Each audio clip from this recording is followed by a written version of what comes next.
The head of innovation at SWIFT just said something in public that the XRP community has been waiting years to hear. He did not say Ripple by name. He did not say XRP by name. But what he said was the clearest signal yet that the world's most powerful financial messaging network, the one that processes the equivalent of the entire global GDP every 3 days, is heading directly toward the infrastructure that Ripple has been building for over a decade. And when you combine what he said with what I am about to show you, a network of 7 documented connections between Ripple and the SWIFT ecosystem that almost nobody is mapping together, the picture that emerges is not speculative. It is structural. It is already built, and it is operating right now, today, without a single official announcement. This is the video that connects all of it. Stay with me. Welcome back. This channel is built on one thing. We show you the documentation, not the hype. We do not read into what we want to be true. We read exactly what is there, nothing more and nothing less. Today we are going to go through every documented connection between Ripple, XRP, and the SWIFT ecosystem. Old connections, new connections, and the one statement from SWIFT's own leadership that tells you exactly where this is heading. Let's build this out properly. Start with what SWIFT's head of innovation actually said. His exact words were these: SWIFT is in a unique position because we can now integrate into the workflow new assets like tokenized deposits, stablecoins, and CBDCs, and we can extend into new settlement locations like public and private blockchains. The blockchain we are putting on top of the SWIFT network, the whole idea is composability, so that we can connect to the new settlement locations that banks want to get to. Read that back one more time. Public and private blockchains, new settlement locations, composability. Drop a comment right now if you heard what I heard, because that is not a vague statement about future potential. That is a sitting executive at SWIFT describing the architectural direction they are already building. SWIFT announced at Sibos 2025 in Frankfurt that they are adding a blockchain-based shared ledger to their entire infrastructure stack, working with more than 30 global financial institutions across 16 countries on the first phase, with Consensus building the conceptual prototype. The first use case, real-time, 24/7 cross-border payments. The design principle, interoperability with existing and emerging networks. And the CEO of SWIFT said publicly, and I am quoting directly, "I'm very pleased to announce that we will add a blockchain-based ledger to our infrastructure to allow for trusted movement of tokenized value across digital ecosystems." Now here is the question every XRP holder should be asking. If SWIFT is building composable connectivity to public and private blockchains for cross-border payments, and the XRP ledger settles in 3 to 5 seconds at a fraction of a cent with a 14-year track record of 0 unplanned outages, what is the logical destination of that architecture? You do not need me to answer that. The math answers it for you. But here's what makes this video different from every other SWIFT and XRP discussion you have seen. Because most of the conversation online is treating this as a future possibility, something that might happen if SWIFT decides to name Ripple. What I am about to show you is that the connection is not hypothetical. It is not pending. It is already built through a network of 7 documented partnerships. And when you see them mapped together, the picture changes completely. Let's go through each one. The first connection is Thunes, and this is the most direct one. Ripple has a formal partnership with Thunes, one of the world's largest real-time payments infrastructure companies. Thunes processes payouts to billions of bank accounts and mobile wallets across 130 countries. Thunes' pay-to-bank service is now live inside SWIFT's payment network. That creates a direct chain. A bank uses SWIFT. SWIFT connects to Thunes. Thunes connects to Ripple. Ripple offers XRP as a bridge asset through on-demand liquidity. That entire chain is connected right now. Nothing forces any bank to use XRP through that corridor. It is optional access. But the option exists. Inside the system, those 11,000 banks already use every single day, without them having to change a single thing about their existing infrastructure. Chloe Tambo, the president and CEO of Thunes, made their position explicit. She said, "Our alliance with Ripple underscores our position to bridge the traditional finance and digital assets worlds, supporting real-time settlement and deep local integrations, enabling digital asset companies to deliver seamless, compliant, and accessible cross-border payments at scale." That is not marketing language. That is an operational statement from a company that is already live inside SWIFT's network. The second connection is EastNets, and this one is the most underrated in the entire Ripple ecosystem. EastNets is a global financial infrastructure provider with over 40 years of experience. They provide SWIFT connectivity to more than 270 banks and corporations. They work directly with 15 of the world's top 50 banks. They support 22 central banks. 22 central banks. They are an active strategic contributor at the World Economic Forum and a founding member of the INATB, the institution shaping blockchain policy at the highest institutional level. And Ripple's technology is integrated directly into EastNet's payment-safe platform as a distributed ledger rail for cross-border payments.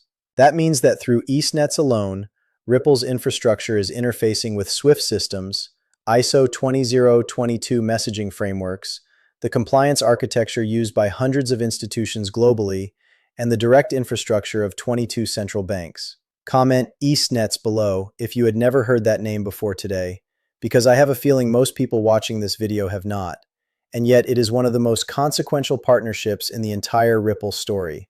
Through EastNets, Ripple does not just have a connection to SWIFT, it has a connection to the policy bodies that decide what the future of global financial infrastructure looks like. The third connection is ACI Worldwide. ACI is a long-standing SWIFT technology partner, ISO 20022 ready, operating as a hub vendor for major banks globally. ACI integrates Ripple's blockchain technology into its payment systems, which means that banks using ACI can access Ripple's network for faster cross-border settlement while maintaining their existing SWIFT connectivity. The two worlds are not separate. They are operating on the same rails simultaneously. The fourth connection is Finastra. Finastra is one of the largest financial technology companies in the world, serving over 8,000 institutions globally. Finastra has a documented integration with Ripple that places Ripple's technology inside Finastra's payments infrastructure, which is itself connected to SWIFT. The back-end architecture here shows Ripple connectivity sitting alongside SWIFT as a parallel settlement option inside Finastra's platform, not replacing it, running alongside it. That is exactly the composability that SWIFT's own head of innovation described. The fifth connection is SWIFT's own new retail payments framework. SWIFT announced a global consumer payments initiative rolling out in 2026, kicking off with over 50 banks across 25 major corridors going live by June. The key corridors include India, UAE, Pakistan, Australia, the UK, the US, China, Thailand, and more, with fixed fees, full value delivery, end-to-end traceability, and ISO 20022 messaging. Now here's where it gets interesting. Of those 50-plus banks named in SWIFT's own framework, the institutions SWIFT chose to highlight and quote, more than 30 of them have confirmed Ripple partnerships or documented Ripple technology integrations. Not a coincidence, not speculation, documented. That list includes names like Standard Chartered, BBVA, HDFC Bank, ICICI Bank, State Bank of India, BNI, and heavyweights like Bank of America, Citi, Deutsche Bank, HSBC, and JP Morgan, all with documented Ripple pilots and integrations for real-world use cases. So when SWIFT builds its next-generation retail payments network, the banks they choose to anchor it are the same banks that are already running on Ripple. Ask yourself what that means for the direction of travel. The sixth connection is the World Economic Forum. This is not a new one, but it needs to be part of the complete picture. The WEF published a document that names Ripple explicitly as a viable alternative rail to traditional payment systems, stating, if usage of the Ripple protocol were to expand to other banks, it could easily be used in real-time payment and settlement between institutions with no automated clearinghouse or correspondent banks required. The WEF is not a fringe publication. It is the organization where the people who run global financial policy get into the same room and decide the future. And Ripple has a seat at that table, directly through the EastNets partnership, which positions Ripple inside WEF working groups, and independently through their own policy team. At GTR Asia 2026, Ripple's co-head of policy was in the same room as SWIFT leadership, the BIS Innovation Hub, the ADB, IFC, Standard Chartered, JP Morgan, and Deutsche Bank. You do not get into that room because someone is being polite. You get into that room because you are part of the infrastructure decision being made. The seventh connection is the one SWIFT has not officially named yet, and I want to be precise about this because precision matters. SWIFT's blockchain ledger initiative is being built with consensus, using Ethereum's Layer 2 technology, Linea, for the initial prototype. Ripple is not named in the official SWIFT ledger announcement. I need you to hear that clearly so you are not operating on false expectations. But SWIFT's own CEO used the word composability. He used the phrase new settlement locations. He said public and private blockchains. The architecture being described is one where multiple chains can plug into the SWIFT composability layer, and the XRP ledger, with its 14-year operating history, native DEX, sub-5-second finality, and existing connections through Thunes, EastNets, ACI,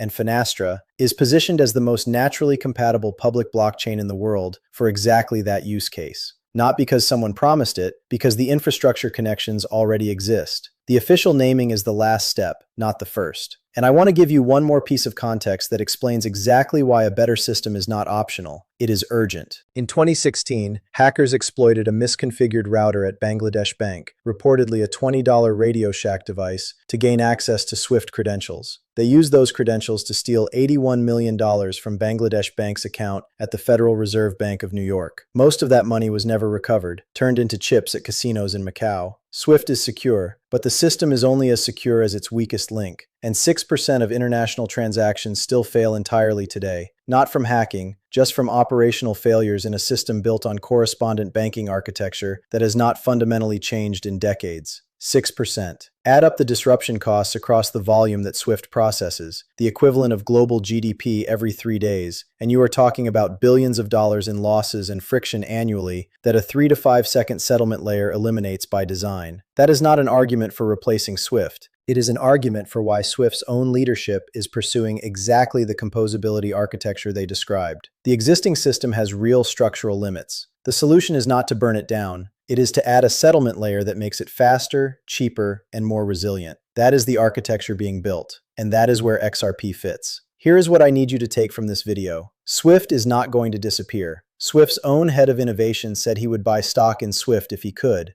because the world is getting more complicated, not simpler, and SWIFT's reach becomes more valuable as that complexity grows. But SWIFT is also explicitly building composable blockchain connectivity to public and private ledgers for new settlement locations. They have already started. And the web of connections between Ripple and the SWIFT ecosystem through Thunes, EastNets, ACI Worldwide, Finastra, the shared bank client base, the WEF policy table, and the GTR Asia Room is not a future hope. It is an existing, documented, operating infrastructure. The official announcement where SWIFT names Ripple or XRP publicly is not the beginning of the story. It is the last sentence of a chapter that is already written. Comment below and tell me which of these 7 connections surprised you most, because I want to know where the gaps in this story are being filled for people. Like this video if it gave you a framework you did not have before you clicked play. Subscribe and hit the notification bell, because when SWIFT makes that official naming, and I believe it is a matter of when, not if, this channel will have the full breakdown within hours. Share this with someone who thinks the SWIFT and XRP story is just hype. Show them the 7 documented connections and let the documentation speak. I will see you in the next one.